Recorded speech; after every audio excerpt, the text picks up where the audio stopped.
So Sullivan, like Freud and Jung, believed that personality is nothing but interaction of energy. कि personality interaction of energy है, जो psychological energy है ये work करती है to decrease the tension.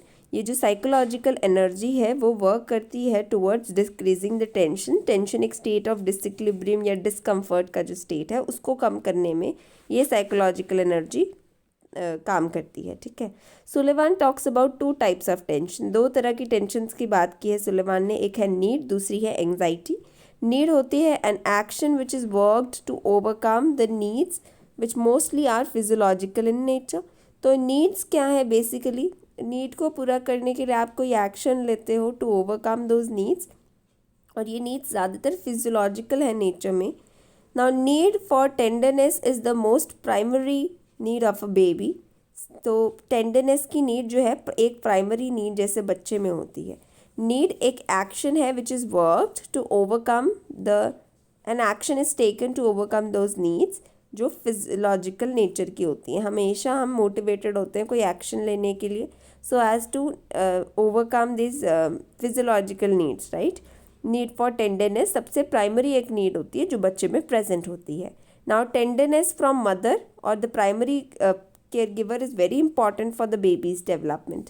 तो ये टेंडरनेस बहुत ज़रूरी है बच्चे की डेवलपमेंट के लिए, और अगर बेबी की नीड्स को फुलफ़िल नहीं किया जाएगा, in the absence of fulfilment of this need baby feels anxious.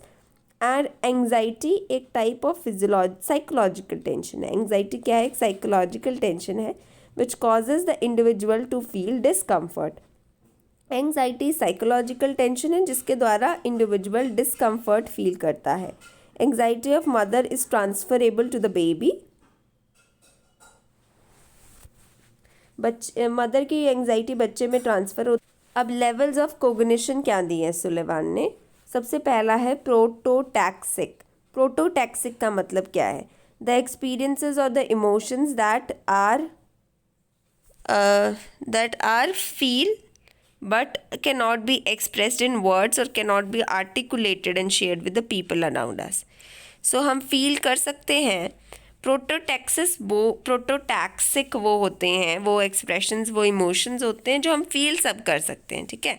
Prototaxics are the emotions, the experiences that we can feel but we cannot express them in words, we cannot articulate और share नहीं किए जा सकते with the people around them. ठीक है. तो ऐसे में जैसे अर्ली चाइल्डहुड एक्सपीरियंसेस हैं बेबी के, या state of euphoria could also can not be expressed in words. Euphoric state को भी ये नहीं एक्सप्रेस कर सकते वर्ड्स में, और अर्ली चाइल्डहुड एक्सपीरियंसेस को बेबी एक्सप्रेस नहीं कर सकता वर्ड्स में.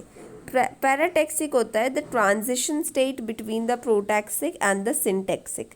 तो प्रोटोटैक्सिक और सिंटैक्टिक के बीच की जो ट्रांजिशन स्टेज है उसको पैराटैक्सिक बोलते हैं. कुछ इमोशंस एक्सप्लेन किए जा सकते हैं इस स्टेज में वर्ड्स में. Now most animals operate on this level when they understand certain commands and can function according to it. काफ़ी एनिमल्स ऑपरेट करते हैं इस लेवल पे, सर्टेन कमांड्स को समझ पाते हैं, फंक्शन करते हैं according to it. Now psychotherapy के दौरान सुलेवान ने देखा कि The inability of schizophrenic patients is to express their thought, वो पैराटैक्सिक को बताता है कि the patients are unable to tell their thought. तो वो पैराटैक्सिक स्टेज को बताता है. During psychotherapy, Sullivan noticed inability of schizophrenic patients to express their thought. वो पैराटैक्सिक से रिलेटेड है. जो ये ट्रांजिशनल स्टेट है सिंटैक्टिक और प्रोटोटैक्सिक के बीच में, इमोशंस कुछ एक्सप्लेन किए जा सकते हैं वर्ड्स में. ज़्यादातर एनिमल्स ऑपरेट करते हैं इस लेवल पे. When they understand certain commands, certain function according to it. ठीक है. कुछ कमांड समझते हैं, कुछ फंक्शंस समझते हैं अकॉर्डिंग टू इट. सिंटैक्टिक होता है the third level of cognition when every emotion and experience is well articulated.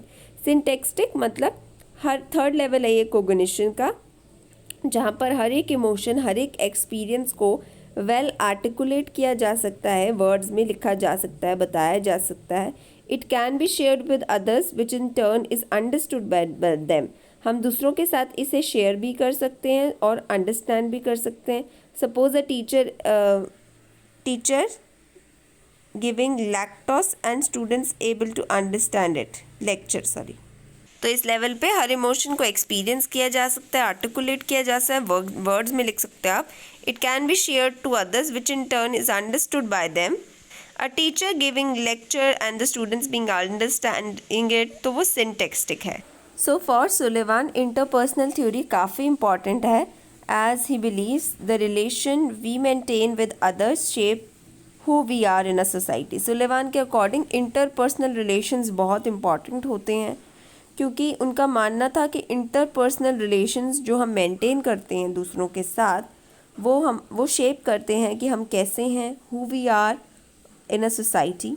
Sullivan ने स्टेजेस दी हैं इंटरपर्सनल डेवलपमेंट की, जो है infancy, childhood, juvenile, adolescence and adult. 5 stages हैं. Let's dwell into them. Infancy stage from birth till the onset of the speech.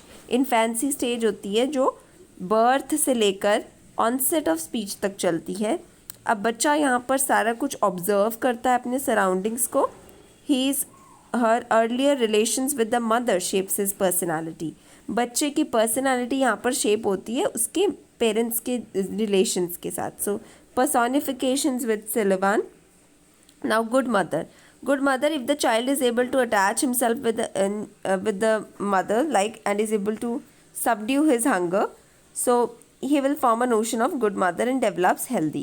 Good mother मतलब बच्चा attachment कर चुका है मदर के साथ एंड अपनी फिजियोलॉजिकल नीड्स को पूरा करता है, तो उसमें एक गुड हेल्दीली डेवलप होता है बच्चा. इफ़ द बच्चा is not able to attach himself with the mother और फिजियोलॉजिकल नीड्स भी पूरी नहीं होती, mother becomes anxious, baby also becomes anxious, तो वो बैड मदर है. ठीक है. चाइल्डहुड में ऑनसेट ऑफ स्पीच से लेकर जब तक आपको नीड नहीं होती है प्लेमेट की, तो द चाइल्ड स्टार्ट्स वर्बलाइजिंग. चाइल्डहुड के स्टेज में बच्चा वर्बलाइज करने लग जाता है और उसके अंदर पर्सोनिफिकेशन होती है मी की. So this personification of me has been given by Sullivan. एक होता है गुड मी, यानी child does something and is appreciated, है ना. He forms a good notion of me. बच्चा कुछ करता है उसको अप्रिशिएट करते हैं, तो that forms a notion of good me. Then bad me, child does something and is punished for that, right. बच्चा कुछ करता है उसको पनिशमेंट मिलती है, the form of notion that forms is bad me. Not me, to avoid the punishment or anxiety, child denies the act and says not, it is not me, right. punishment और act anxiety को deny करने के लिए बच्चा कहता है ये तो not me का पार्ट है, right. juvenile, थर्ड स्टेज है जुवेनाइल की. नीड फॉर प्लेमेट से लेकर टू हैव सेम सेक्स के फ्रेंड्स वहाँ तक रहती है, तो need for playmate to same sex friends. The child starts making sex friends, same sex friends बनने लगते हैं जुवेनाइल स्टेज पे. Development of lust, but that's not sexual. Awareness हो जाती है उनको अपनी इंडिविजुअल की आइडेंटिटी की. तो चाइल्ड सेम सेक्स के फ्रेंड्स बनाने लगता है एंड लस्ट बनती है उनमें, but it is not sexual, right. Development of lust but not sexual. And awareness of the individuals identities. This is the time जब इंडिविजुअल अपनी आइडेंटिटी के बारे में अवेयर होता है. चौथी स्टेज है adolescent stage. Juvenile same sex friends से लेकर नीड फॉर इंटिमेसी तक. Now this stage marks changes in emotional need. इस चेंज में there is a change, emotional need बच्चा फील करता है. द इंडिविजुअल स्टार्ट्स अवेयरनेस, उसको सेक्शुअल आइडेंटिटी की अपनी अवेयरनेस हो जाती है इस टाइम पे. And resolves an issue of sexual identity if any other need arises. ठीक है. जो कोई भी अगर सेक्शुअल आइडेंटिटी की और कोई और नीड्स इश्यूज होते हैं उनको बच्चा पूरा करता है if any need arises. Fifth stage है एडल्ट की stage. There is a need for the sexual partner. So individual adult बन जाता है and he works on his need for intimacy and cues comes out of it, right. A functioning adult who has come out of the anxious ways of interacting, जो anxious way of interacting से बाहर आ गया adult, he can bond with people around him. And need for a partner is not just sexual but emotional attachment की need होती है. Now these stages were developed by Sullivan and were a great impact, but because of prejudices of that time it was not much researched. ठीक है. Criticism क्या है इस theory के? No particular age limit of stages, कि कोई as की category नहीं बनाई है, कोई पर्टिकुलर एज लिमिट नहीं है इन स्टेजेस की. No particular role of the stage is given. They can not conduct a scientific research. हम इसकी साइंटिफिकली प्रूवन तो नहीं है, साइंटिफिकली रिसर्च नहीं कर सकते. The purpose of every stage is not mention. बताया हुआ है क्या है, लेकिन पर्पज नहीं बताया है. Theory is derived from psychotherapy, so it is not possible to apply it to all the people. Conclusion: even though this theory is not appreciated by Sullivan's contemporary people, but it does have some grounds. Like, since it was developed from psychotherapy, it can be used to understand the patients and can be used in psychotherapy well. Now, this was the first attempt by any American to make a systematic stage of development.